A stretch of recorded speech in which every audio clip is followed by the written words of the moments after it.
नमस्कार दोस्तों, फिर से स्वागत है आपका आपके ही चैनल, आपके ही यूट्यूब परिवार में।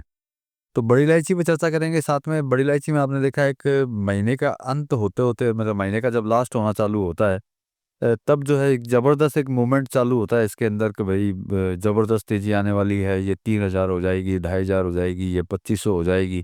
इस तरह के मूवमेंट्स जो हैं हमेशा हमेशा जो है बहुत ज़्यादा जो है बनने चालू होते हैं और हर महीने का ये मतलब रहता है कि हर महीने जो है कुछ महानुभाव लोग ऐसे होते हैं जो ज़बरदस्त तेज़ी का जो है राग जो है गाना चालू कर देते हैं।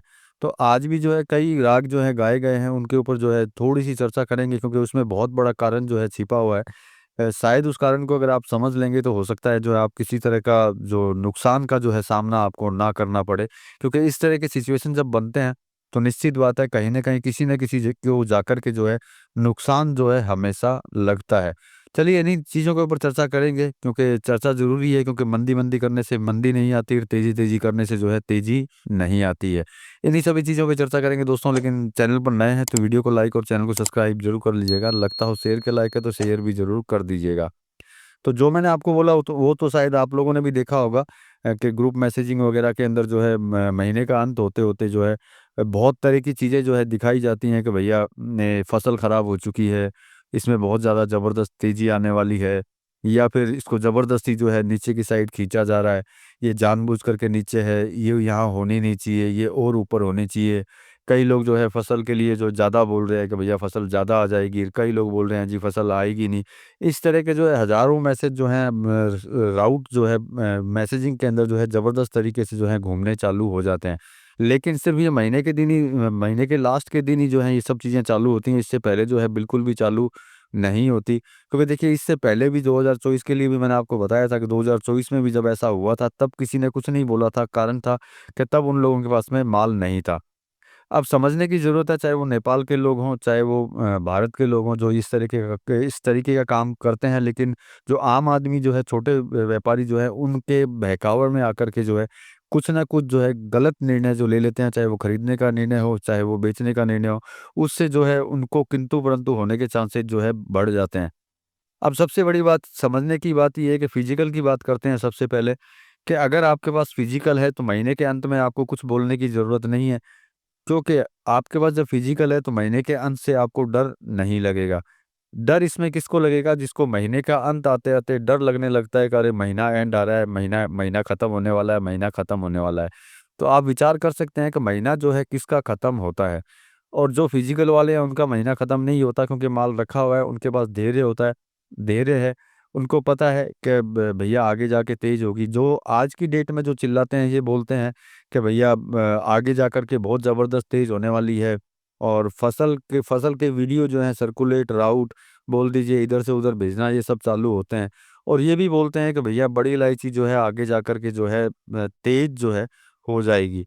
तो मेरे ये समझ में नहीं आता कि जब आपको पता है कि आगे जाकर के बड़ी इलायची ₹3000 भी होने वाली है और आज की डेट में आप मान लीजिए ₹1500 चल रही है और ₹1600 चल रही है, तो भाई ये सब चीज़ें करने की ज़रूरत मेरे हिसाब से पड़ती नहीं है क्योंकि आप माल खरीदते रहिए, माल खरीदेंगे तो आपको कोई तकलीफ़ नहीं है क्योंकि आपको अच्छी तरह पता है कि आगे 3000 होने वाली है। साथ में आपको फसलों के बारे में भी किसी को इतना बताने की ज़रूरत नहीं है कि आप ये बताएँ कि भैया आगे फसल खराब है और आगे जो है तेज़ होने वाली है। जब आपको इतना पता है 6 महीने जो हैं बाकी हैं फसल आने के लिए, तो अभी महीने के अंत में मतलब मान लीजिए मार्च चल रहा है, मार्च के महीने के अंत में तो कोई फसल आने वाली है नहीं, ना ही अप्रैल के अंदर कोई आने वाली है। तो हर महीने के अंत के अंदर जो है ये तेज़ी जो है किस लिए जो है फैलाई जाती है, ये बात खुद सोच सकते हैं क्योंकि वो फिज़िकल वाले तो देखिए वो हो नहीं सकते हैं कि ज़बरदस्त कि भई फिज़िकल वाला है और उसको तेज़ी फैलाने की ज़रूरत पड़ेगी। स्पेशली वो भी नहीं हो सकता जिसको ये पता हो कि ज़बरदस्त फसल खराब है और आगे जो है 3000 ये होने वाली है, तो भैया जिसको ये सब चीज़ें पता होगी कि 3000 भी होगी और फसल भी खराब है, आने वाली फसल भी कमज़ोर है, तो उसको चिल्लाने की जो है कोई ज़रूरत नहीं पड़ेगी, किसी को बताने की ज़रूरत नहीं पड़ेगी उसको कि देखिए फसल खराब है, इस खराब होने की वजह से जो है लोग दबा रहे हैं। अब देखिए सबसे बड़ी चीज़ है कि मैंने बोला कि भैया फसल बहुत ज़्यादा आने वाली है, तो क्या मेरे बोलने बोलने से क्या नेपाल में फसल ज़्यादा हो जाएगी? जी बिल्कुल, मेरे बोलने से बिल्कुल भी नहीं होगी, मैं कितना भी चिल्ला लूँ कि भैया फसल ज़्यादा है, ज़्यादा है, ज़्यादा है, तो कोई फ़र्क नहीं पड़ेगा। अगर कोई ये बोलता है कि कई लोग जो हैं दबा रहे हैं, चाहे वो कहीं के भी हों, चाहे सिलीगुड़ी के हों, ग्वालियर के, रायपुर के, वो बोल रहे हैं कि भैया फसल जो है बहुत ज़्यादा है। तो उनके बोलने से तो पिछले साल भी जो है ज़्यादा नहीं हुई थी।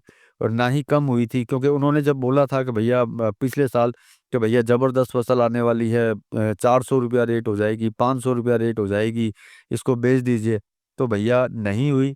ना ही नीचे की साइड ये गिरी, ना ही फसल ज़्यादा आई। इस बार क्या हो गया कि भैया महीने का अंत होते होते फसलें दिखानी चालू चालू करनी, और फिर ये बताना कि 3,000 हो जाएगी।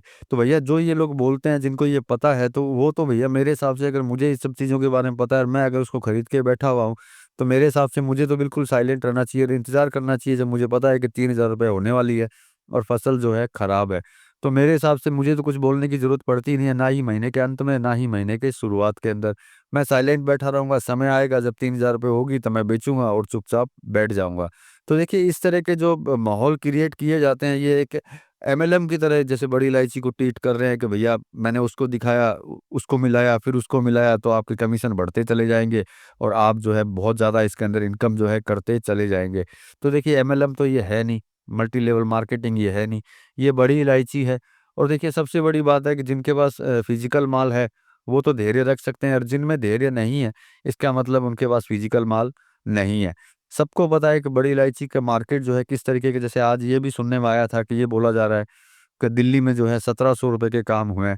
दिल्ली में कम से कम 6 से 7 व्यापारियों को कॉल करके पूछा कि भैया आज क्या 1700 में माल बिका है?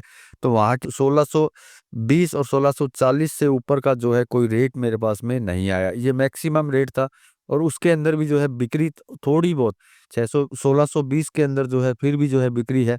1640 के अंदर वो भी बिक्री नहीं है, कम बिक्री इसके अंदर चल रही है।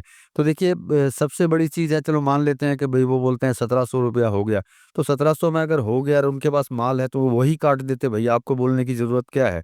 वो बोल रहे हैं कि रेट बढ़ना चालू हो चुका है, तो भैया जहाँ सस्ता है वहाँ से वो माल उठा ले और 1700 रुपये में वहाँ जाकर के बेच दें। तो देखिए, वो नहीं करेंगे, खाली ग्रुप मैसेजिंग या मैसेजिंग के अंदर या वीडियो कॉलिंग के अंदर सिर्फ़ यही बताएँगे कि भैया फसल बहुत ज़बरदस्त ख़राब है, ज़बरदस्ती इसको जो है नीचे की साइड खींचा जा रहा है और ज़बरदस्ती ये नीचे की तरफ जा रही है, इसको ज़बरदस्ती नीचे ले जाया जा रहा है, और दोष जो है, दोषारोपण जिसको बोलते हैं, वो दूसरों के ऊपर थोपना चालू कर देंगे। देखिए, मैं चाहे नेपाल वाले हों, उनको अच्छी तरह बोलता हूँ कि किसी के ज़्यादा बोलने से फसल ज़्यादा नहीं होगी और किसी के कम बोलने से भी फसल कम नहीं होगी नेपाल में। अगर आप ऐसा करते हैं, चाहे वो कोई भी हो, चाहे नेपाल के लोग हों या फिर भारत के लोग हों, जिस तरीके से फसल आएगी उसी तरीके से आएगी। मैं अच्छी तरह जानता हूँ कि फसल जो है प्रॉब्लम चल रही है, किसान किसान जो है कहीं न कहीं जाकर के उसके अंदर मुसीबत में आएगा। लेकिन इस तरह का अगर काम करेंगे, तो आज की डेट में मार्केट पूरे वर्ल्ड का ओपन है, सबको पता है कहाँ पे क्या है और क्या नहीं है। आप जितना ज़्यादा किसी को दिखाएँगे, जितना ज़्यादा ये बताएँगे कि ये हो गया यार, वो हो गया यार, ये हो रहा है, वो हो रहा है, वो भी सिर्फ़ उसी समय पे जब महीने का एंड चल रहा हो, तो भैया सबको पता है, किंतु परंतु इसके अंदर कहीं न कहीं है, इसीलिए इतना ज़्यादा जो है बताया जा रहा है। अब बोलने वाले 5-5 हज़ार तक पहुँचे हैं कि भैया 500 से 5,000 भी होगी, उसमें भी कोई दो राय नहीं है। तो देखिए, जिनको ये पता है कि 5,000 होगी, तो उसको बोलने की ज़रूरत नहीं पड़ती, वो माल खरीद के चुपचाप घर में बैठा रहेगा, किसी को कुछ बोलेगा ही नहीं। अब देखिए, सबसे बड़ी चीज़ है धैर्य। अब देखिए, सबसे बड़ी चीज़ है कि इसमें बड़ी इलायची के अंदर अगर आप धैर्य रखेंगे, तो देखिए निश्चित बात है, पहले भी इसमें तेज़ी आई थी, अभी भी आशा है कि इसमें तेज़ी आएगी। लेकिन सबसे बड़ी चीज़ ये है कि भैया मार्केट जो है चलना चाहिए, मार्केट अगर चलेगा, तो निश्चित बात है इसके अंदर तेज़ी आएगी। ज़बरदस्त अगर इसको तेज़ी करने की कोशिश करेंगे, तो कुछ नहीं होगा, नीचे की साइड आएगी। तो मेरे कहने का तात्पर्य और निष्कर्ष यही है सबसे बड़ा, कि भाई इस तरह की तेज़ी से जो है बिल्कुल सावधान रहिए, चाहे वो बेचने के लिए आपको बोलते हों या फिर खरीदने के लिए बोलते हों। सही समय पे सही विचार कीजिए, सही समय में घुसिए और सही समय में निकलिए, वही उचित चीज़ रहेगी। अन्यथा जो है फिर किसी न किसी मुसीबत में आएँगे, और मुसीबत में आएँगे तो आपके पास में सिर्फ़ एक ही ऑप्शन बचेगा, वो होगा दूसरों को दोष देना। चाहे वो मेरे को दीजिए या ग्वालियर को दीजिए, रायपुर को दीजिए, दिल्ली को दीजिए या भारत को दीजिए या फिर नेपाल को दीजिए।